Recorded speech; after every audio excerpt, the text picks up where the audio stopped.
Dicen que el orgullo de una madre es como un río tranquilo, pero el mío se convirtió en un remolino cuando escuché a mi hijo decirme sin temblarle la voz: «Mamá, no arruines mi momento». Así, sin mirarme a los ojos, estiró el brazo para que doña Patricia, su suegra elegante, perfumada, siempre impecable, entrara con él al auditorio de la universidad. Yo me quedé allí, en medio del pasillo, con mi ramo de girasoles frescos y un nudo en la garganta que sabía más a hierro que a tristeza. Nunca pensé que el día más importante de su vida sería también el más doloroso para mí. Ese sábado amanecí antes que el sol. Eran apenas las 5 de la mañana cuando abrí los ojos, pero no me importó haber dormido poco. La emoción me mantenía despierta desde la noche anterior. Preparé café de olla, como siempre, con canela y piloncillo. El aroma llenó mi cocinita de Tlaquepaque como un abrazo cálido. Tenía 65 años, pero ese día me sentía ligera, casi joven. Hoy se gradúa mi Luis, mi muchacho, murmuré mientras acomodaba mi mesa. En la silla estaba el ramo de girasoles que compré el día anterior. Los escogí uno por uno en el mercado de San Juan de Dios, asegurándome de que las hojas no estuvieran marchitas. Los girasoles siempre fueron los favoritos de Luis desde que era niño. A los 7 años, una vez me dijo: «Mamá, estas flores siempre te buscan porque tú eres como su sol». Me acordé de eso mientras les quitaba una hojita sobrante y los acomodaba con una cinta azul. Me alisté con lo mejor que tenía, un traje sastre, color vino sencillo, pero digno, que había ajustado yo misma en la máquina de coser. La blusa blanca tenía un bordado que me llevé 3 noches completas en terminar. Me puse perfume barato, de catálogo ese, que huele un poquito dulce, pero que me hace sentir presentable. Cuando me vi en el espejo, no vi a una mujer pobre ni gastada, vi a una madre llena de esperanza. En la parada del camión, una señora conocida me dijo: «¿A dónde tan arreglada, doña Rosa? ¿A ver a mi hijo graduarse?». Respondí sin poder ocultar la sonrisa. Ella me felicitó y me deseó suerte. No sabía yo que iba a necesitar algo mucho más fuerte que suerte. Llegué a la Universidad de Guadalajara a las 8:45. El auditorio se veía precioso, flores, en las escaleras, música suave, padres tomando fotos por todas partes, muchachas con vestidos brillosos, hombres en traje. Era un mundo distinto al mío, uno donde todo parecía más caro, más pulido, más distante. Busqué asiento y encontré uno perfecto en la fila 3, justo al centro. Desde aquí me va a ver Luis cuando entre, pensé emocionada. Me senté con el ramo en las piernas. El papel celofán crujía suavemente cada vez que mis dedos temblaban. A las 9:40 comenzaron a entrar los graduados. El corazón me latía tan fuerte que casi podía escucharlo sobre la música. Y entonces lo vi. Mi hijo, Luis, mi muchacho. Alto, guapo, con la toga impecable y una corbata color vino que le había regalado doña Patricia en Navidad. Caminaba recto, serio, como si ya fuera un profesional hecho y derecho. Sus ojos barrieron las filas, hasta que por fin me vio. Le levanté un poquito la mano, apenas un gesto discreto, pero lleno de amor. Él detuvo la mirada por un segundo y luego la desvió. Sentí un pinchazo en el pecho, pero lo ignoré. Pensé: está nervioso, es normal. Quise creerlo. Detrás de él venían Daniela, su novia, y doña Patricia. Parecían sacadas de una revista. El vestido beige de seda de doña Patricia flotaba como si tuviera vida propia. Sus joyas brillaban sin esfuerzo. Daniela llevaba un vestido rosa empolvado y tacones delgados que sonaban bonito contra el piso de madera. Ambas caminaron por el pasillo como si fueran las protagonistas del evento. De pronto Luis se acercó a mí. Mamá, dijo inclinándose un poco hacia mi oído. Yo sonreí, lista para abrazarlo, para decirle lo orgullosa que estaba, pero no me dio tiempo. Mamá, por favor, no vengas al frente, susurró rápido. No arruines mi momento. Mi sonrisa se congeló. Creí que había escuchado mal. ¿Cómo solo? Quédate aquí. No quiero que hagas un espectáculo. Sí, sentí que mi piel se enfriaba. Mis dedos apretaron el ramo hasta maltratar los pétalos. Luis, yo solo quería... Por favor, mamá, repitió mirando hacia un lado nervioso. No arruines mi momento. Y antes de que pudiera responder, él se volteó. Extendió el brazo hacia doña Patricia. Ella fingió sorpresa. Conmigo, Luis, sí, es lo mejor. Daniela sonrió como si acabara de ganar un premio. Un par de personas alrededor incluso comentaron: qué educado el joven, sin saber lo que acababa de pasar realmente. Y así, frente a decenas de personas, mi hijo pasó junto a mí, sin mirarme, llevando del brazo a la mujer que, aunque no lo sabía, entonces había sembrado la vergüenza que él sentía hacia mí. Me quedé allí de pie unos segundos, con el corazón latiendo como un tambor roto. Un muchacho detrás murmuró: creo que esa señora es la mamá. ¡Ay, pobre!, respondió otra voz bajito. Cerré los ojos para no llorar. Me hice a un lado en silencio. Moví mis pies despacito, como quien carga un costal demasiado pesado. Me senté de nuevo en la fila 3, pero esta vez más pequeña, más encogida, como si quisiera desaparecer. Cuando la música empezó y todos aplaudieron al ver entrar a los formandos, yo también aplaudí. Pero mis manos no sonaban. Era como si aplaudieran solas, sin alma. Y mientras veía a mi hijo subir al escenario con doña Patricia caminando orgullosa a su lado, una idea cruzó mi mente, una que yo misma no esperaba. Si él cree que me avergüenzo de mí misma, entonces todavía no sabe quién soy. Sin embargo, aún no era el momento de hablar. Aún no. Porque dentro de mi bolsa bien guardadito estaba el sobre blanco que cambiaría todo. Y cuando el rector pronunciara mi nombre, todos se quedarían helados. Cuando la música seguía sonando en el auditorio y los aplausos subían y bajaban como olas, yo ya no veía nada. Tenía los ojos puestos en mi hijo, sí, pero mi mente estaba viajando 30 años hacia atrás, a los días en que Luis era apenas un niño flaco, con rodillas raspadas y la sonrisa más luminosa del barrio. Porque una humillación pública no nace de la nada. Se construye ladrillo por ladrillo desde lugares que ni uno mismo imagina. Y mientras estaba ahí, apretando el ramo de girasoles marchitos entre las manos, pensé en cómo empezó todo, en cómo hicimos ese camino él y yo solos. Luis tenía 8 años cuando su papá murió. José, mi marido, era chófer de una camioneta repartidora y trabajaba jornadas larguísimas. Era un hombre serio, responsable de esos que casi no hablan, pero cuando lo hacen te calman el alma. Una tarde, mientras regresaba por la carretera del Salto, un tráiler perdió el control y lo embistió. Recuerdo la llamada del hospital. Recuerdo cómo mis piernas simplemente dejaron de responder. Desde ese día, la vida se dividió en 2 antes de José y después de José. Y en ese después solo quedábamos Luis y yo. Vivíamos en una casita humilde en Tlaquepaque, con paredes pintadas de azul claro que yo misma había brochado una tarde de verano. El techo goteaba cuando llovía fuerte y las puertas rechinaban, pero para nosotros era un castillo. Para sacar adelante a Luis, empecé a vender tamales en la esquina de la secundaria.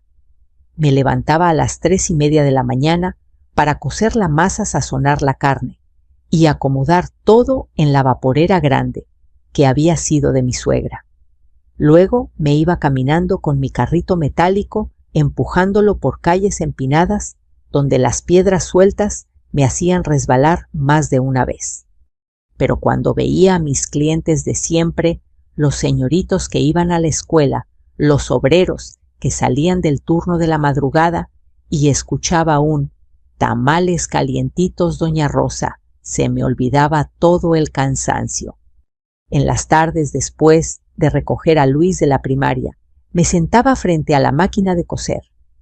Arreglaba uniformes, ponía cierres, ajustaba vestidos, cosía dobladillos.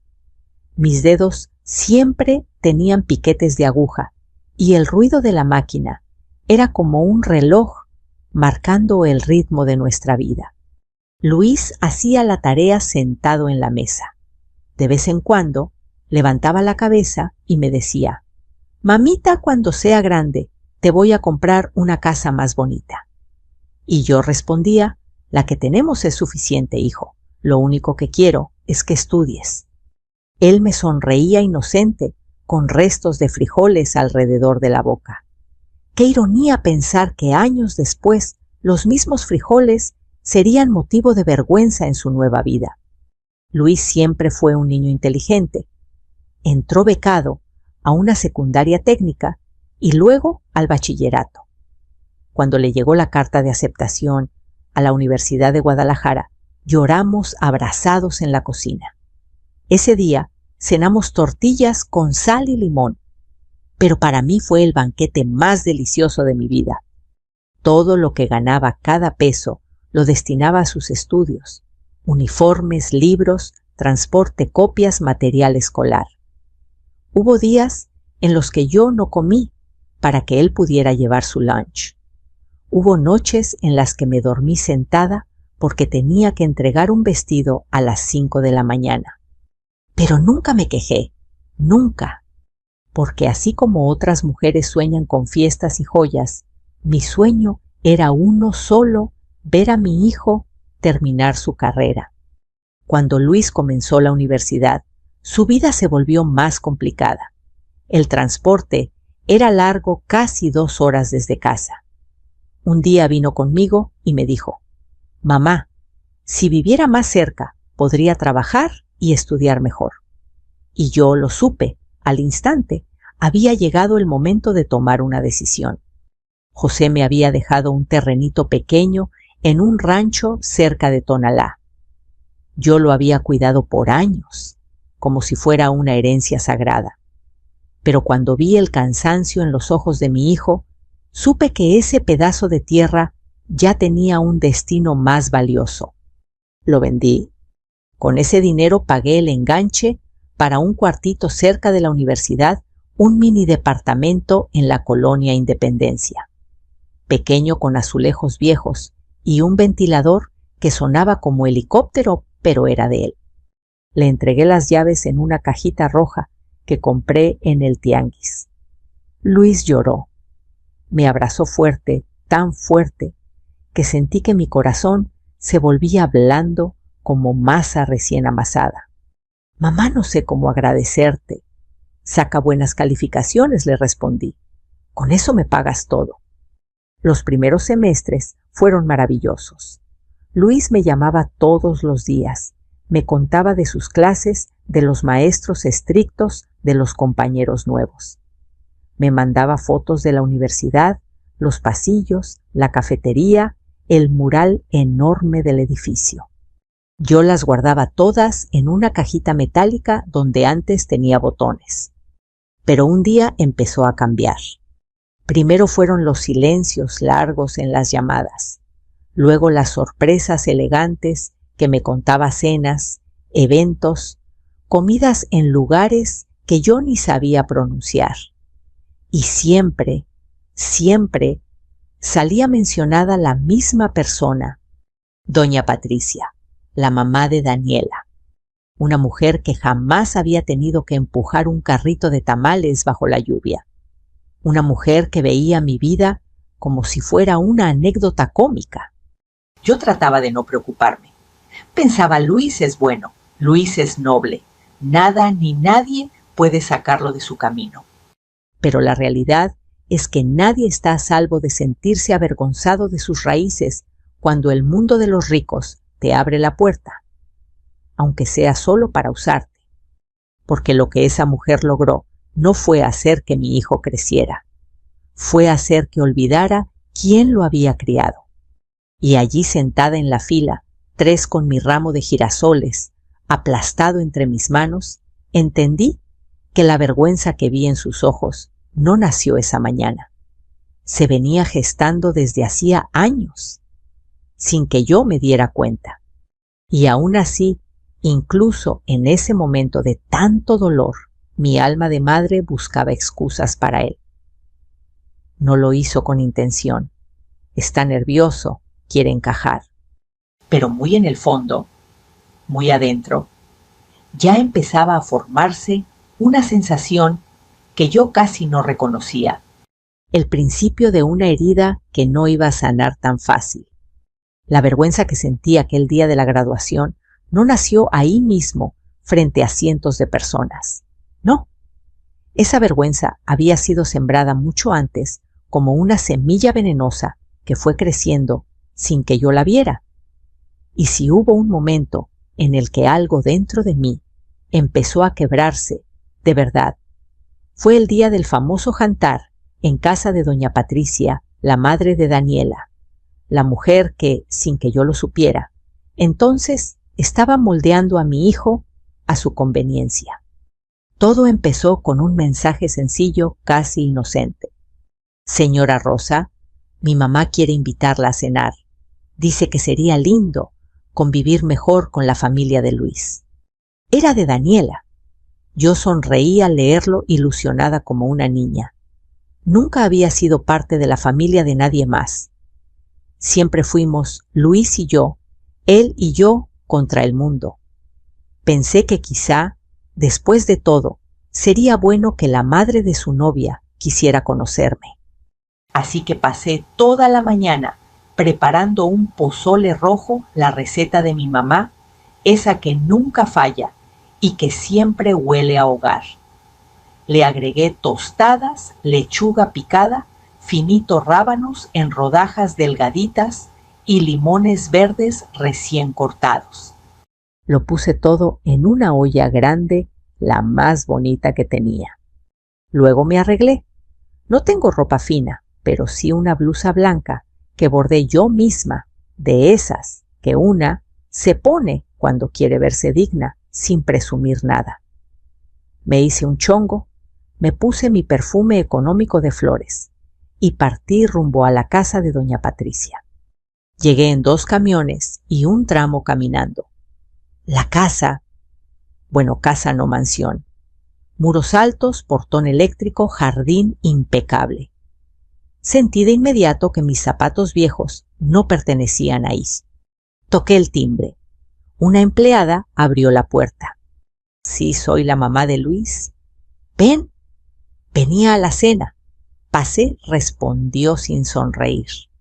Caminé detrás de ella por un pasillo enorme con cuadros que parecían costar más que mi casa entera. Cuando llegamos al comedor, estaba doña Patricia impecable, con un vestido de seda café claro, joyas discretas, allá ese estilo elegante que huele a dinero viejo. Daniela estaba a su lado sonriente. Luis se veía distinto. Peinado hacia atrás, camisa nueva, reloj, que yo nunca le había visto. Buenas noches, dije con voz temblorosa. Traje pozole, ojalá les guste. Patricia sonrió, pero no fue una sonrisa amable, fue una sonrisa torcida, estirada, de esas que huelen a superioridad. ¡Qué detalle! Tan tradicional, dijo, mientras veía la olla como si fuera una caja de cartón sucia. Daniela rió por lo bajo. Luis bajó la mirada. Me senté en el lugar indicado, una silla de madera tallada tan elegante que yo tenía miedo de romperla. En la mesa había vajilla fina, copas delgaditas, un arreglo floral enorme en el centro. Y ahí, entre tanta elegancia, Mi olla de pozole parecía fuera de lugar. El primer comentario venenoso llegó durante la entrada. Entonces doña Rosa dijo: Patricia, sirviéndose vino, ¿usted todavía vende tamales? Yo asentí con calma. Sí, señora, eso y arreglos de costura. Es trabajo honrado. Oh, claro. Honrado, repitió ella, como si fuera un concepto exótico. Pero difícil, no mucho sacrificio para tan poca ganancia. Me quedé callada. Sentí el estómago hacerse pequeño. Luis no dijo nada. Daniela continuó: Luis siempre nos cuenta que usted trabaja muchísimo. Yo no podría. A mí me cansa solo pensar en levantarme tan temprano. Se rió, y otra vez Luis no dijo nada. Y yo pensaba: es mi hijo. Mi hijo. ¿Por qué no me defiende? Cuando llevé la olla a la cocina para servir el pozole, escuché claras las risitas en la mesa. Mamá, ¿de verdad va a dejar que eso se sirva?, preguntó Daniela con voz burlona. Hay que ser amables, respondió Patricia. Aunque, bueno, esperemos que nadie se enferme. Mi corazón se apretó. Lo sentí como si me apuñalaran con una cuchara. Aún así respiré hondo y regresé a la mesa con los platos. Serví con manos temblorosas. Patricia probó una cucharada pequeñita. No dijo nada, pero la forma en que dejó la cuchara sobre el plato habló más que 1000 palabras. Luis apenas tocó el suyo. Daniela lo empujó hacia un lado. Mi mamá no come picante, dijo. Le hace daño. Yo quería desaparecer, literalmente desaparecer, ser aire. Después del postre, una cosa francesa impronunciable, que sabía a pura crema y azúcar, Patricia se acomodó el collar y dijo lo que venía preparando desde el inicio. Rosa, quiero hablar con usted. Claro, respondí, intentando sonreír. Mire, ahora que Luis está a punto de graduarse, va a entrar a un mundo diferente, un mundo donde las apariencias, bueno, importan. Mi corazón empezó a latir rápido.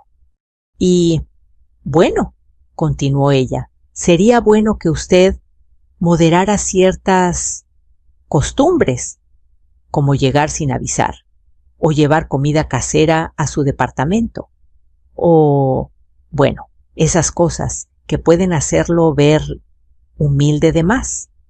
Ahí fue cuando lo escuché, lo que me quebró de verdad. Mamá solo dice que a veces exageras, dijo Luis con voz tímida. Yo lo miré, mi hijo, mi niño, mi bebé. ¿Exagerar?, pregunté con la garganta seca. Él bajó la cabeza. Es que a veces me haces ver como si no encajara. El golpe más fuerte no fue lo que dijo Patricia, fue lo que él no dijo, que yo le avergonzaba. Ese silencio suyo fue el principio de la traición. Esa noche volví a casa tarde con el pozole casi intacto y el corazón hecho pedazos.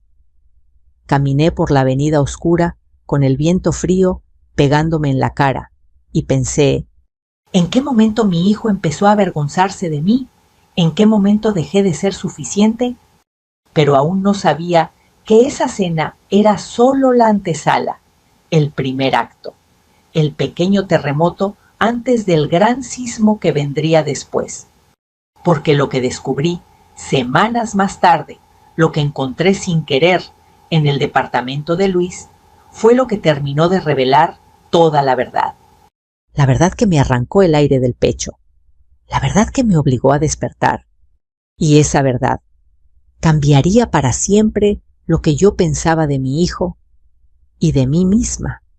La noche de la cena, en casa de doña Patricia, fue como una espina enterrada que no me dejaba respirar bien. Los días siguientes, cada vez que me acordaba de sus palabras humildes de más apariencias, no en caja sentía como si alguien me apretara la garganta desde dentro. Y aún así, seguí con mi vida, porque la vida de la gente como yo no se detiene para revisar heridas, se cura trabajando, o al menos se disimula. A la mañana siguiente me levanté como siempre a las 4:30. Puse el agua a hervir, preparé la masa, sazoné la carne para los tamales. Mientras revolvía la olla, pensé en algo que me dolió más de lo que quería aceptar. Luis no había defendido ni una sola vez el pozole, ni mis tamales, ni mi casa, ni nada de lo que yo era. Hay cosas que no son para presumir, me había dicho una vez medio en broma. No son para presumir, como si mi vida entera fuera algo que había que esconder. Pero lo que Luis no sabía, y que casi nadie sabía, es que además de ser la señora de los tamales y la costura, yo también era algo más. Algo que ni siquiera doña Patricia, con todo su dinero, podía comprar. Hace 15 años, un padre de la parroquia del barrio, el padre Ignacio, se acercó a mí después de la misa. Doña Rosa, ¿usted sería capaz de enseñarle a otras mujeres lo que sabe, lo que sé? ¿De qué padre?, pregunté confundida. De costura, de hacer rendir el dinero de sobrevivir. Así nació el primer intento de lo que después se volvería nuestro proyecto comunitario. Al principio éramos 5 mujeres, una que había huido de un marido violento, otra que acababa de enviudar 2 que no encontraban trabajo por su edad, y una muchacha joven, con un bebé en brazos y sin familia que la apoyara. Nos reuníamos en un salón chiquito detrás de la parroquia. Había 2 máquinas de coser viejas donadas por una señora mayor que ya no veía bien, y una mesa coja sosteniéndose con un tabique. Yo les enseñé lo poco que sabía hacer dobladillos, poner cierres, transformar un pantalón viejo en una falda, coser sábanas, arreglar uniformes escolares. No parecía gran cosa, pero para nosotras era un mundo nuevo. Con el tiempo, esas 5 se convirtieron en 10, luego en 20. Cada una traía su historia, sus miedos, sus cuentas por pagar. Y en medio de todo, las risas, los chismes, las lágrimas compartidas. Doña Rosa, si no fuera por este taller, ya me hubiera rendido, me dijo una vez Carmen, una de las más constantes. Pero ahora vendo 2 juegos de sábanas por semana. No es mucho, pero alcanza para el gas. Y yo, al escucharla, sentía una cosa rara en el pecho, una especie de orgullo, que no tenía nada que ver con títulos ni con trajes, sino con ver a otras mujeres rescatando su propia vida. Un día, tiempo después, llegó al taller un señor de lentes, barba cuidada y sonrisa tímida. Venía acompañado por 2 jóvenes con mochilas y libretas. ¿Aquí es el taller de costura comunitario?, preguntó. Sí, aquí es, respondí, limpiándome las manos en el mandil. ¿En qué le puedo ayudar? Soy el profesor Hernández de la Universidad de Guadalajara. Nos hablaron de lo que hacen ustedes y queremos conocerlo mejor. Me puse nerviosa. Universidad. Para mí esa palabra siempre había pertenecido a otro mundo, el mismo que ahora estaba a punto de graduar a mi hijo. El profesor se quedó toda la tarde. Tomó notas, observó, hizo preguntas, habló con las mujeres, escuchó sus historias, vio cómo algunas se emocionaban al terminar su primera prenda completa. Lo que usted hace aquí, doña Rosa, es importantísimo, me dijo cuando se iba. Esto es trabajo social de verdad. Yo me encogí de hombros. No hago nada del otro mundo, profesor. Yo solo les enseño a coser. No. Usted les está enseñando a vivir sin depender de nadie. Sus palabras se me quedaron clavadas. Poco a poco, gracias a la universidad, el taller creció. Nos donaron máquinas, telas, hasta conseguimos un convenio para que algunas de las prendas se vendieran en una feria de emprendimientos locales. Un año después, el proyecto ya no solamente era taller, también era comedor comunitario 3 veces por semana. Las mujeres cocinaban, Aprendían a organizarse, llevaban a sus hijos. Yo coordinaba como podía a veces, sin entender bien los papeles, pero con el corazón puesto en cada detalle. Un día el profesor Hernández me enseñó un folleto. Mire, doña Rosa, vamos a registrar oficialmente esto como proyecto de extensión universitaria. Usted va a aparecer como responsable comunitaria. Yo casi solté la risa. ¿Está seguro? Más que seguro, dijo él. Ningún académico aquí sabe lo que usted sabe de la vida real. Guardé ese folleto como quien guarda una carta de amor. Los años pasaron. El proyecto ganó un premio municipal, luego uno estatal. Nos invitaron a dar una charla en un congreso de trabajo social. Yo no fui, mandé a 2 de las muchachas más jóvenes, porque me daba pena hablar en público. Ellas regresaron con fotos, con una placa pequeña que decía reconocimiento por su labor comunitaria. Esa placa está colgada en la pared de mi sala, al lado del calendario de la farmacia y de las fotos viejas de Luis. Y mi hijo, él sabía que yo andaba en algo con la parroquia que ayudaba a otras señoras, pero nunca le conté todo. ¿Por qué? Tal vez por miedo a que no lo valorara, o por no cargarlo con el peso de tener que admirarme, o quizás simplemente porque uno se acostumbra a vivir en chiquito, a no hacer ruido. Un día, unos 6 meses antes de su graduación, el profesor Hernández me llamó por teléfono. Doña Rosa, buenas tardes. Buenas, profesor. ¿Todo bien? ¿Todo muy bien? Mire, la universidad está preparando una ceremonia especial durante la próxima graduación. Queremos homenajear a personas que han hecho una diferencia real en la comunidad. Ah, qué bonito, dije, sin imaginar nada. Y su nombre está en la lista. Me quedé muda. ¿Cómo que en la lista, doña Rosa? Usted ha ayudado a más de 100 mujeres a aprender un oficio. Ha organizado un comedor que da de comer a decenas de niños cada semana. Hemos hecho cuentas. Gracias a su trabajo, se han generado miles de pesos en ingresos para familias que antes no tenían nada. Eso merece ser reconocido. Sentí un calor en la cara, como si me hubiera dado el sol de golpe. No sé si yo... No hay discusión, me interrumpió con voz suave, pero firme. En la ceremonia de graduación, antes del cierre, vamos a llamarla al escenario para entregarle un reconocimiento frente a todos. Es sorpresa. ¿Frente a todos? Pregunté bajito. Frente a todos, repitió. Padres, alumnos, autoridades. Todos tienen que saber quién es doña Rosa. Mientras él me hablaba, mi mente se fue directo a Luis.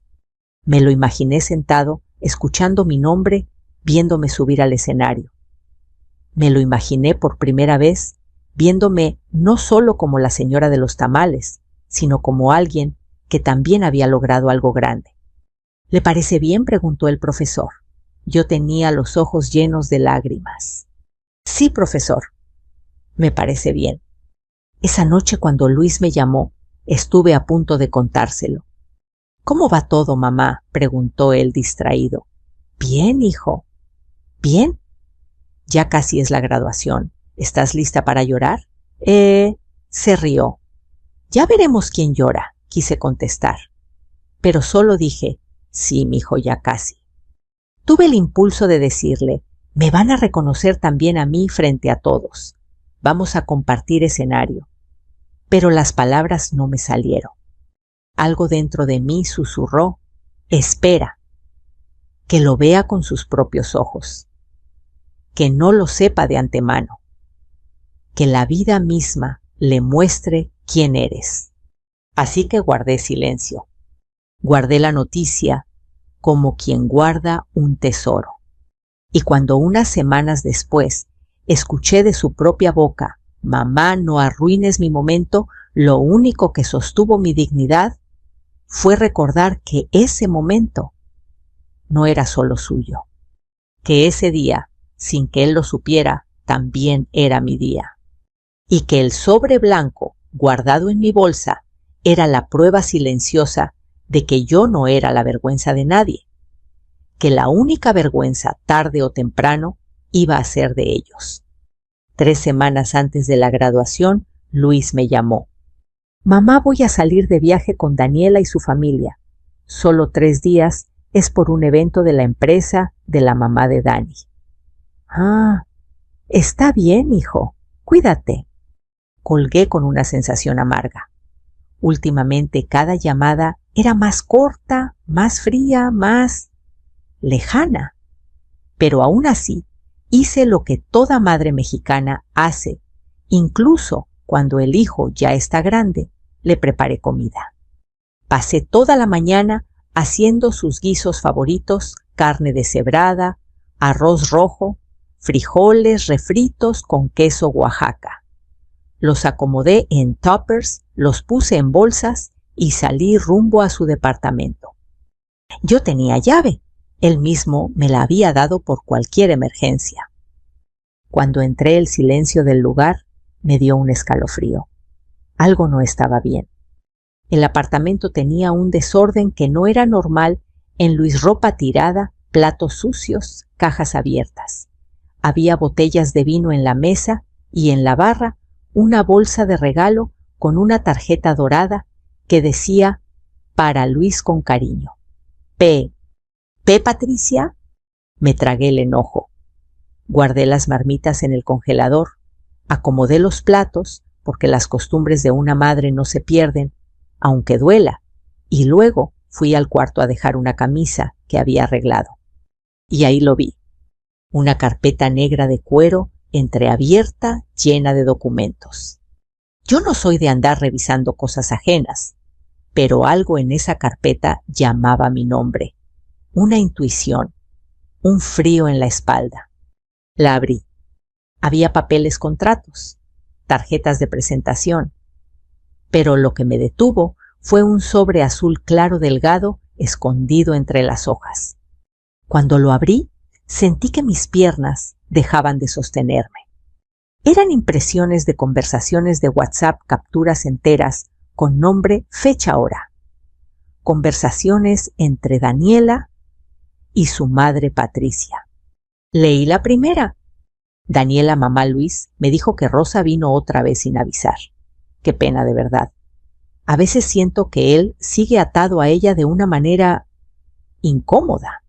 Patricia, hijita, él tiene que aprender a poner límites. Esa mujer lo estanca. Mientras ella siga metida en su vida, Luis nunca va a ser alguien importante. Sentí un golpe en el estómago. Seguí leyendo. Daniela, el pozole que trajo. No sabes. Mis amigas hicieron caras. Una incluso dijo que olía a tianguis.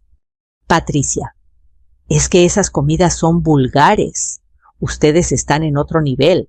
Él necesita rodearse de personas de su altura. Mis manos temblaban. Pero lo peor no era eso. Lo peor vino en la tercera imagen. Patricia, Luis es buen muchacho. Si lo moldeamos bien, puede convertirse en un socio ideal. Yo estoy dispuesta a apoyarlo, siempre y cuando empiece a tomar distancia de esa madre suya. La humildad excesiva arruina carreras. Moldearlo, apoyarlo, con condiciones, alejarlo de mí. Me dolieron hasta los huesos esas palabras. Y cuando creí que nada podía sorprenderme más, vi el documento que estaba debajo de las capturas, una impresión de correo electrónico. Remitente, Patricia Villaseñor. Destinatario, Luis Ramírez. Asunto, propuesta de integración. Luis, como comentamos, te ofrezco incorporarte como socio menor en la nueva línea de diseño. No tendrás que invertir nada al inicio, pero sí cumplir con ciertos requisitos. Participación total en eventos sociales de la empresa. Taller intensivo de etiqueta y oratoria. Alineación de imagen pública. Y por último, mantener distancia de entornos o personas que puedan comprometer tu proyección profesional. Y luego como una puñalada. Eres talentoso, pero necesitas soltar el lastre que te amarra al pasado. El lastre. Yo era el lastre. Me senté en su cama. Las lágrimas no me salían, no todavía. Estaba demasiado aturdida para llorar. Algo dentro de mí se rompió, pero también algo despertó. Una claridad, una fuerza que no sabía que tenía. Guardé todo exactamente como estaba.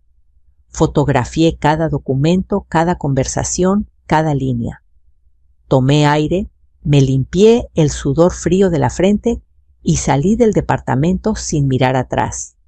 Ese mismo día fui a casa de la abogada Esperanza, una mujer a la que yo había ayudado años atrás con un vestido de graduación.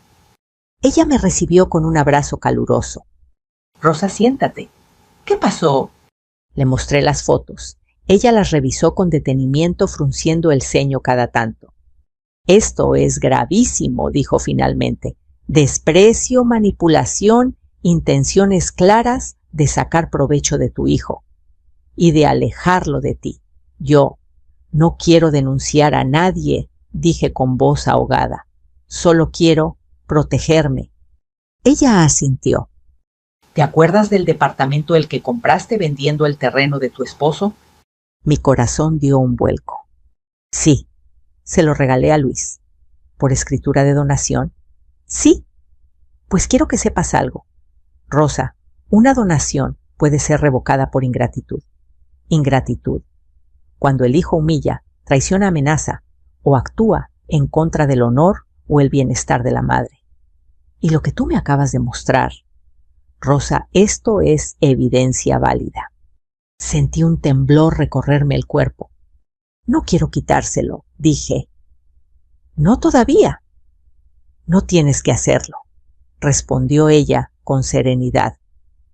«Solo quiero que sepas que tienes una herramienta legal, por si las cosas se ponen peores». Me explicó todo con detalles, me dio copias, me hizo firmar algunas declaraciones preventivas. Me sentí rara, como si estuviera viendo mi vida desde afuera. «Esperanza», susurré. «¿Crees que mi hijo está haciendo esto por maldad?». Ella me tomó la mano. «No». «Por ambición mal guiada, por la influencia de la gente equivocada, por vergüenza». «¿Vergüenza de mí?». Esperanza suspiró. «A veces a los hijos les da miedo recordar de dónde vienen, cuando están tratando desesperadamente de ser alguien más». Me dolió como un balazo, pero esa herida tenía una verdad que ya no podía ignorar. Volví a casa caminando sin sentir las piernas. Los ruidos de la calle, las luces, los autos, todo me llegaba como si estuviera bajo el agua. Cuando entré a mi casa, me dejé caer en la silla frente a mi máquina de coser. Encendí la lámpara amarilla. Respiré hondo y tomé una decisión. Ya no iba a rogar por su cariño. Ya no iba a pelear por un lugar que era mío. Ya no iba a avergonzarme de lo que soy. Si Patricia quería una guerra silenciosa, la iba a tener. Pero no una guerra de gritos ni de drama, una guerra de dignidad. Y la primera batalla sería en la graduación, porque el sobre blanco que tenía guardado en mi bolsa, el reconocimiento que Luis no sabía, esa era mi carta, mi verdad, mi momento. Yo no iba a arruinar su día. Él mismo lo iba a hacer, y frente a todos. El día de la graduación amaneció con esa luz rara que tienen las mañanas importantes. No sé si era el clima o si era yo, pero el aire olía distinto. Olía a algo que estaba por romperse o por revelarse. Me desperté antes de que sonara el despertador. Me bañé despacio, como queriendo lavar no solo el cuerpo, sino la pena acumulada de años. Me puse mi conjunto azul marino, el que más me favorecía. Me hice un moño sencillo. Me puse mi perfume barato de rosas. Antes de salir, tomé el sobre blanco donde venía la invitación oficial para mi homenaje. Lo guardé en la bolsa y respiré profundo. Hoy no me escondo, me dije en voz baja. Hoy me ven. Llegué al auditorio casi una hora antes de que empezara la ceremonia. Había familias por todos lados, señoras con ramos enormes, abuelos emocionados, parejas tomándose fotos con globos dorados. Yo caminé buscando un asiento discreto. Me senté en la tercera fila, en medio donde sabía que Luis podría verme si quería, o si todavía le importaba. Apreté entre mis manos el pequeño ramillete de girasoles que había llevado para él. Girasoles porque desde niño decía que parecían flores que sonríen. A mi alrededor la gente hablaba, reía, acomodaba cámaras. Yo solo escuchaba el latido de mi corazón. A las 9:40 comenzó el movimiento de los graduados. Entraban en fila con la música de fondo, las togas negras y birretes perfectamente puestos. Y entonces lo vi. Luis, mi hijo, mi niño, entró por la puerta lateral con el porte de alguien que cree tener la vida resuelta. La toga impecable, la sonrisa ensayada. Por un segundo recordé cuando tenía 5 años y corría en el patio de tierra con los zapatos rotos y la nariz chorreada. Le alcé la mano suavemente. Nuestros ojos se encontraron. Pero él frunció el ceño, como si mi presencia fuera una incomodidad. Se detuvo. Giró hacia el pasillo central. Y ahí apareció ella, Patricia, con un vestido beige de seda que brillaba bajo las luces, el cabello perfectamente peinado, joyas discretas pero caras, una presencia que gritaba: merezco ser el centro. Luis la miró. Ella sonrió como quien posa para los fotógrafos. Yo sentí un hilo frío recorrerme la columna. Luis se acercó a ella. Se inclinó levemente. «¿Le gustaría entrar conmigo?», le dijo él con voz suave pero cargada de significado. Patricia fingió sorpresa. «Conmigo, ay, no sé, Luis. Tu mamá está aquí». Lo dijo como quien menciona una mancha en la ropa. Luis no dudó. «Sí, pero…». Miró hacia mi fila. Ella suele ponerse nerviosa. No quiero que arruine mi momento. Sentí como si me jalaran el alma desde adentro. Arruinar su momento. Yo que había vendido un terreno para que él estudiara. Yo que había pasado noches enteras cosiendo con los dedos sangrando. Luis tomó el brazo de Patricia y juntos caminaron hacia el escenario como si fueran madre e hijo. Daniela venía detrás grabando todo con su celular, sonriendo para sus redes, lanzando miraditas de orgullo falso alrededor. Cuando pasaron por mi lado, Patricia me miró y me dedicó una sonrisa minúscula. Una sonrisa de victoria. Yo bajé la vista. Mis dedos apretaron tanto los girasoles que casi arranqué los pétalos. La ceremonia siguió su curso. Nombres, aplausos, discursos, familias llorando, fotos, abrazos. Todo lo que debía ser un día feliz. Hasta que llamaron el nombre de Luis. Luis Ramírez Villalobos, anunció una maestra. Patricia y Daniela se levantaron, tiraron besos, aplaudieron con fuerza. Yo solo vi a mi hijo caminar hacia el escenario sin mirar hacia mí. Ni un gesto, ni un reconocimiento, como si yo no existiera. Cuando recibió el diploma, Patricia lloró dramáticamente, sacó un pañuelo caro, abrazó a Daniela, abrazó a Luis. Yo me quedé sentada, no porque no quisiera aplaudir, sino porque mis manos no podían moverse. Sentí que un hilo invisible me sujetaba la espalda a la silla.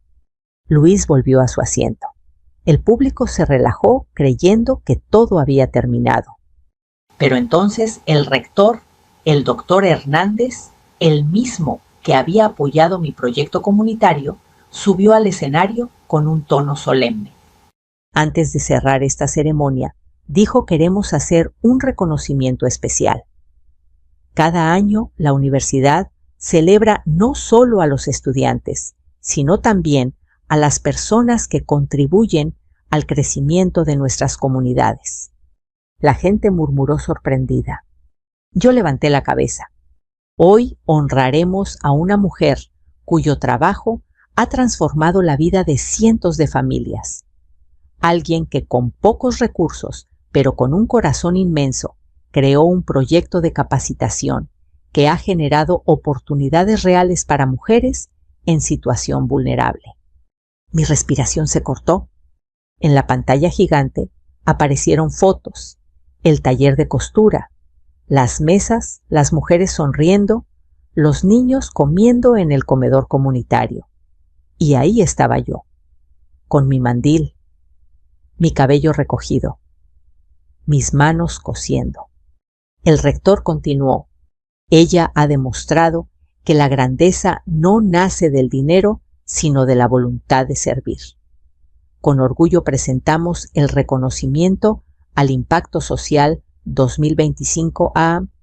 El auditorio se quedó en silencio. Rosa Villalobos. Sentí que el piso desaparecía bajo mis pies. Al principio nadie reaccionó, pero luego, como si una ola se levantara, la gente comenzó a aplaudir. Primero algunos, luego más, y luego todos. Una ovación para mí. Me levanté despacio temblando. Mientras caminaba por el pasillo central, vi todo a mi alrededor volverse borroso, excepto 3 rostros. El de Luis, pálido, paralizado, con los ojos tan abiertos que parecían a punto de salirse. El de Patricia, que había perdido todo su color. Su sonrisa había muerto. Sus manos temblaban ligeramente. Y el de Daniela, con la boca abierta, sosteniendo el celular a medio levantar, sin saber si seguir grabando o esconderlo. Yo pasé junto a ellos sin bajar la mirada, ni 1 milímetro. Subí al escenario. El rector me abrazó. Me entregó una placa grande de madera y un sobre sellado. La gente seguía aplaudiendo. Algunos se pusieron de pie. Me dieron el micrófono. ¿Quiere decir unas palabras, doña Rosa? Respiré. Miré al público. Miré a mi hijo. Y dije: este reconocimiento no es solo mío. Es de todas las mujeres que han trabajado conmigo. Es de las manos que cosen, que alimentan, que sostienen hogares enteros. De las que nunca se rinden. Gracias por verme, gracias por vernos. La gente volvió a aplaudir. Cuando bajé del escenario, el mundo ya no era el mismo. Ni yo tampoco.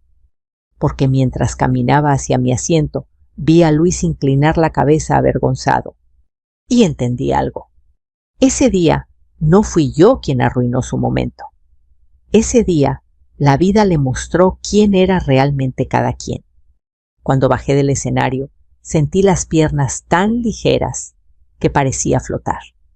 No por soberbia, no por orgullo vacío, sino por algo más profundo. Por primera vez en mucho tiempo, sentía que muchos me habían visto. Yo, Rosa Villalobos, la señora de los tamales, la costurera del barrio, la mujer que todos daban por sentado. Ese aplauso no era solo para mí, era para todas las mujeres que se levantan temprano, que trabajan en silencio, que sostienen hogares sin esperar medallas. Y mientras caminaba por el pasillo del auditorio, con la placa apretada contra el pecho, sentí algo cálido, algo que hacía años no sentía: dignidad. Pero la paz duró apenas segundos. A unos pasos de la salida, vi a Luis recargado contra la pared con los ojos rojos. No era el Luis altivo que había entrado del brazo de Patricia. Era otro. Uno que ya no podía esconder la vergüenza. Cuando se dio cuenta de que me acercaba, tragó saliva con fuerza y se enderezó como un niño esperando regaño. «Mamá», susurró. Su voz estaba ronca. «Nada de mamá ahorita», dije, levantando la mano. Primero quiero que me escuches. Él bajó la cabeza, como si el birrete pesara 1000 kilos. Respiré hondo. Mi corazón temblaba, pero mis palabras no. Luis, ¿sabes qué fue lo que más me dolió? Lo de Patricia, lo de Daniela, balbuceó él. Negué suavemente. No, hijo, lo que más me dolió fue que tú también creíste que avergonzarte de mí te iba a hacer mejor persona. Él cerró los ojos. Una lágrima cayó. No quería, intentó decir. Sí querías, lo interrumpí con voz firme. Quisiste pertenecer a un mundo que no te pertenece, y está bien querer crecer, pero no puedes hacerlo pisando las manos que te levantaron. Se mordió el labio, como queriendo tragar el dolor. Yo aflojé un poco la expresión, porque una madre puede doler, puede enojarse, pero nunca deja de amar. Luis, ¿conoces las cicatrices de mis dedos? Él me miró confundido. Le extendí las manos. Cada piquete de aguja, cada quemadura, cada noche sin dormir, fue por ti, porque siempre creí en ti, porque sabía que podías llegar lejos. Pero el éxito que te enseñaron ellos no sirve si para alcanzarlo tienes que olvidar de dónde vienes. Luis dio un paso hacia mí. Yo no retrocedí. ¿Y ahora qué hago, mamá?, preguntó él con la voz de un niño perdido. Empieza por aceptar quién eres, respondí. ¿Y quién soy yo? Él asintió sin poder hablar. En ese momento apareció Patricia. Aún llevaba la sonrisa congelada, como si su rostro no supiera reaccionar ante la derrota. Luis, ya nos vamos, dijo con un tono que pretendía ser elegante, pero que sonaba tenso. Mi hijo respiró hondo y por primera vez no obedeció. Ahorita no, Patricia, respondió él, sin levantar la voz. Necesito hablar con mi mamá. Ella se quedó inmóvil. Su máscara se resquebrajó. Sus labios temblaron. Daniela apareció detrás, con el celular en la mano, claramente molesta. Luis, no hagas un drama, dijo ella. Luis volteó hacia ella con una calma que me sorprendió. Tú y tu mamá me enseñaron muchas cosas, pero ninguna buena. Daniela abrió la boca indignada. Patricia apretó los dientes. No te conviene esto, Luis, advirtió ella. Te lo digo por tu bien. Luis la miró con una mezcla de tristeza y cansancio. Mi bien nunca ha sido tu prioridad, solo tu conveniencia. Patricia se quedó helada. Daniela bajó el celular. Yo me quedé en silencio, porque no era momento de intervenir. Era momento de ver si mi hijo realmente había entendido. Luis respiró profundo. Gracias por todo, Patricia, pero aquí terminamos. Prefiero ser pobre con dignidad que rico con vergüenza. Patricia palideció. Daniela apretó los labios y dio media vuelta. Las dos se alejaron con los tacones, golpeando el piso como si quisieran romperlo. Cuando desaparecieron, Luis se dejó caer en una de las sillas vacías del auditorio. Se cubrió el rostro con las manos. Perdóname, mamá, por favor, perdóname. Y ahí sí mi corazón se aflojó por completo. Me acerqué. Puse una mano en su cabeza como cuando era niño. Te perdono, hijo, pero no olvides, el perdón no borra lo que pasó. Solo te da oportunidad de empezar de nuevo. Luis levantó la mirada. Quiero empezar, pero ahora bien. Entonces empieza por lo básico, dije. Respeta, agradece, aprende, escucha y sobre todo, reconoce de dónde vienes. Él tomó aire, como si esas palabras lo enderezaran por dentro. ¿Me dejas demostrarlo? No con palabras, Luis, contesté suavemente, con hechos. Durante semanas él cumplió. Llegó todos los domingos puntualmente a mi casa, sin Daniela, sin Patricia, sin lujos. Ayudó en el proyecto comunitario. cargó mesas, lavó ollas, cosió torcido pero con ganas. Escuchó historias de mujeres que han vivido dolores que él jamás imaginó. Y un día, mientras servía arroz en el comedor comunitario, una de las señoras mayores lo miró y dijo: «Mijo, usted tiene manos de muchacho bueno». Luis sonrió, y en ese instante supe que algo en él había vuelto a su lugar. Un mes después, mientras cenábamos en mi casa, él sacó un sobre. «Es para ti, mamá». Lo abrí. Era un comprobante de un donativo que él había hecho al proyecto comunitario en mi nombre. Lo había conseguido con su nuevo trabajo, nada lujoso, nada de redes sociales, solo un empleo honesto en una oficina pequeña. «Quiero hacer algo que sí valga la pena», me dijo. Yo asentí, con una mezcla de orgullo y calma. La vida siguió, con sus ritmos, con su paz. Yo seguí con mi proyecto. Luis siguió reconstruyéndose, y lo que Patricia y Daniela creyeron que sería nuestra vergüenza, se convirtió en nuestra fuerza. Porque al final aprendí algo que quiero decirte a ti que estás escuchando esta historia. La dignidad no se mendiga, la dignidad se sostiene, y quien la pierde, tarde o temprano, paga el precio. Y ahora, si tú estás aquí escuchando mi voz, quiero decirte algo más. Si esta historia te movió el corazón, cuéntame en los comentarios desde dónde nos escuchas.